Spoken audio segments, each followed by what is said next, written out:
The room was a pressure cooker of testosterone and tension.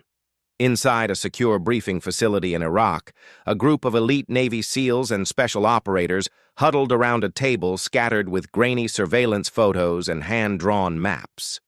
They were planning a high-risk raid on a high-value target, a man responsible for supplying explosives to insurgents. The air was thick with the smell of coffee and gun oil. As the team leader, a veteran with more deployments than birthdays, I jabbed a finger at a location on the map, outlining the breach points. A quiet but firm voice cut through the briefing. "Keep your hands off that sector," the voice said. "That's a dead zone. You send a team in there and you're walking them into an ambush." Every head in the room turned. The speaker was a woman. She wasn't a SEAL, not in the official technical sense.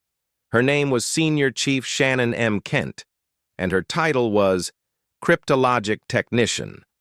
On paper, it sounded like a desk job, and a support role far from the tip of the spear. But the men in that room, the ones who had worked with her before, knew better. They knew to listen. Shannon didn't flinch under their gaze. She was compact and fit, her eyes sharp with an intelligence that missed nothing. She walked to the map and pointed to a different route, a seemingly more complicated approach. "The signal intelligence shows heavy chatter here and here," she said, her voice calm and authoritative. Not the voice of someone used to being the smartest person in the room. "But this corridor is quiet. They think it's impassable. It's not. If we go in this way, we retain the element of surprise." The team leader, a man not used to being challenged, especially by a woman, studied her for a long moment. He knew her reputation. He knew she wasn't just some analyst pushing papers. He nodded slowly.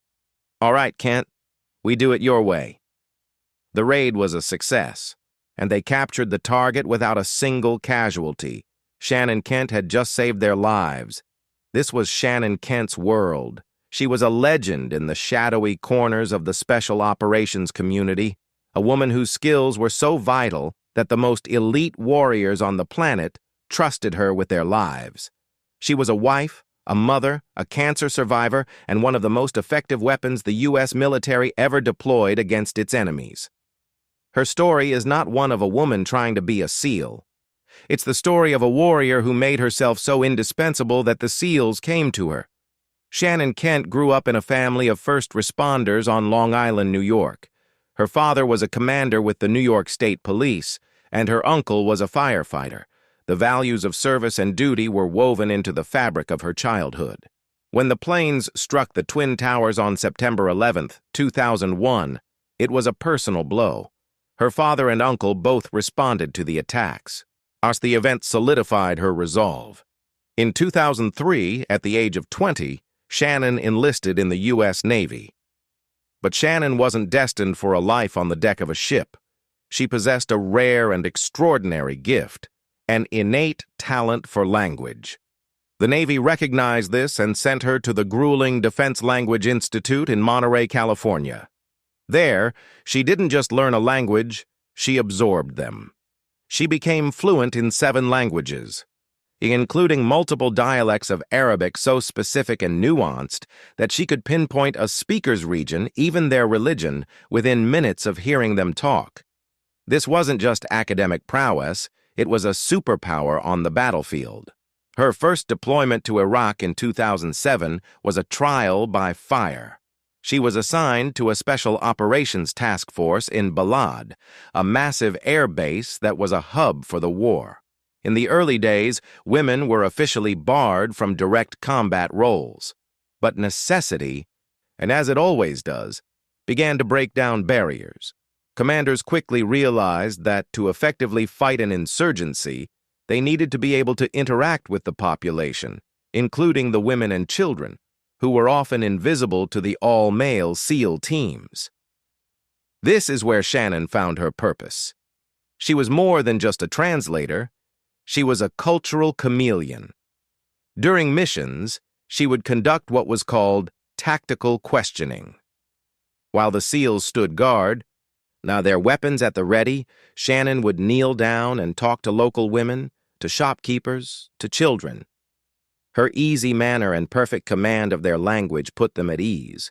She could glean more intelligence from a 10-minute conversation than a team of interrogators could get in a week. She earned the trust of tribal leaders and merchants who would confide in her, often at great personal risk. The SEALs, initially skeptical, began to see her as their secret weapon. She wasn't a burden to be protected. She was an asset that made them more effective. She opened doors that were previously locked.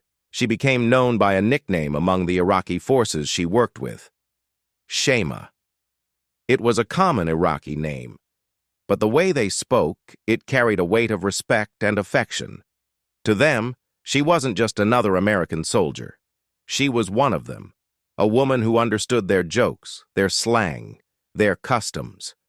She could banter with a sheikh and then, moments later, provide the critical intelligence that would lead a raid to his enemy. On one occasion, she was with a SEAL team that had just kicked in a door.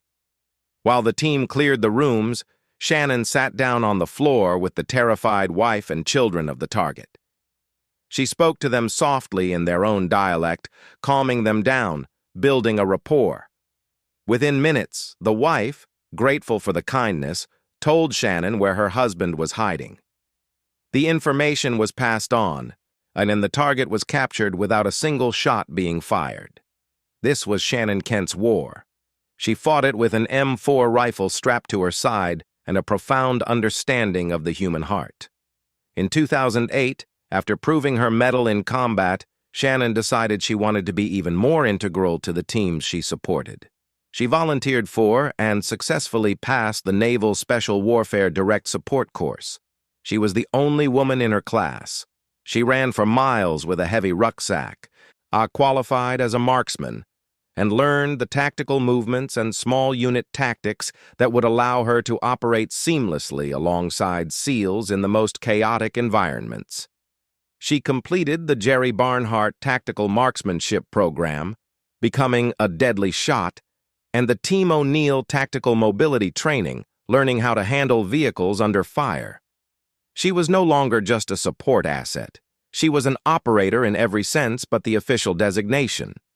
And her career continued on an upward trajectory of almost unbelievable accomplishment. She was assigned to the Navy's Cryptologic Warfare Activity 66, a unit so secretive its very name sounds like a classified document, working at the intersection of national-level intelligence and tactical ground operations. She was, in effect, a human bridge between the spies in Fort Meade and the warriors on the front lines. She could listen to a terrorist's phone call, pinpoint his location, and then be on the helicopter that went to kick down his door. In 2012, she deployed to a remote outpost in Zabul Province, Afghanistan, with a cultural support team, a program that embedded women with special operations forces to engage with the local population. Her performance was legendary. Over the course of her deployments, she produced over 400 mission-critical intelligence reports. She provided advanced warning on a dozen enemy attacks and helped prevent 30 IED strikes. Her work directly led to the capture or killing of 6 high-level enemy combatants. She won awards for being a top human intelligence collector and linguist. She was a one-woman intelligence agency. It was during a training exercise at Fort Belvoir, Virginia, that she met Joe Kent, a Green Beret with 7 deployments to Iraq under his belt. They were set up by a mutual friend who knew they were kindred spirits. The two people who understood the unique pressures and sacrifices of a life lived in the shadows. They married on Christmas Eve in 2014. Their life together was a blur of deployments, training, and eventually children. Their first son, Colt, was born in August 2015, and a second, Josh, in June 2017. Shannon balanced motherhood with a career that would crush most people. While Joe was deployed, she finished a bachelor's degree in psychology, moved the family into a new house, and painted it herself while in her 3rd trimester. She was then recruited into an even more secretive element, requiring yet another high-stress selection course. She was promoted to Senior Chief Petty Officer, one of the highest enlisted ranks in the Navy. But the relentless pace of her life took a toll. In 2016, while Joe was on another deployment, Shannon was diagnosed with thyroid cancer and Hashimoto's disease, an autoimmune disorder. Characteristically, she didn't tell him until after the surgery to remove the cancerous lump was a success. She sent him a picture of the scar on her throat with a simple message. "I had a little cancer, but I got it cut out. I didn't want to bug you." She was a warrior. She handled it. After years of direct action, Shannon began to think about the future. She had seen too many friends broken by the invisible wounds of war. She wanted to become a clinical psychologist to help veterans suffering from PTSD. And she was accepted into a prestigious PhD program and was slated to become a Navy officer. But there was a problem. Even though she was declared cancer-free, a bureaucratic rule blocked her from commissioning because of her prior diagnosis. The same Navy that considered her fit to deploy to the most dangerous places on Earth deemed her unfit to go to school. She was crushed, but she didn't stop fighting. And she pressed her case with members of Congress and fought the system while continuing to do her job. And her job, in 2019, was in Syria. She was there with a Special Operations Task Force targeting the remaining leadership of the Islamic State. On January 16, 2019, she was at a restaurant in the northern Syrian city of Manbij, meeting with local commanders and intelligence sources. It was the kind of low-profile, high-risk meeting that was the hallmark of her career. A suicide bomber. An ISIS operative walked into the restaurant and detonated his vest. Shannon M. Kent was killed instantly. She was 35 years old. 3 other Americans died with her that day. She became the first female service member to die in the Syrian conflict. The news devastated her family and the entire Special Operations community. More than 1,000 people packed the U.S. Naval Academy Chapel in Annapolis for her memorial service. It was an unprecedented honor. Shannon Kent was the first enlisted sailor in U.S. Navy history to be granted a memorial service at the Naval Academy. She was posthumously awarded a slew of medals and citations, including the Bronze Star, but her true legacy is far greater than any piece of metal. In the weeks and months that followed, the Navy, prompted by her case and the advocacy of her husband, changed the rules that had prevented her from becoming an officer, on making it easier for enlisted service members with medical histories to get waivers. It was a small bureaucratic fix for a woman who had spent her life navigating around much bigger obstacles. Shannon Kent's story is not about a woman who broke a barrier by becoming the first female Navy SEAL. It's a story about a woman who was so singularly talented, so utterly indispensable, that the barrier became irrelevant. The SEALs didn't let her in because they had to, and they pulled her in because they couldn't win without her. They called her Shema. They trusted her with their lives. She was a wife, a mother, a linguist, a spy, and a warrior. She was a legend. And on a cold January day in Syria, the world lost one of its finest warriors. But her story, the story of the woman who took command, will never be forgotten.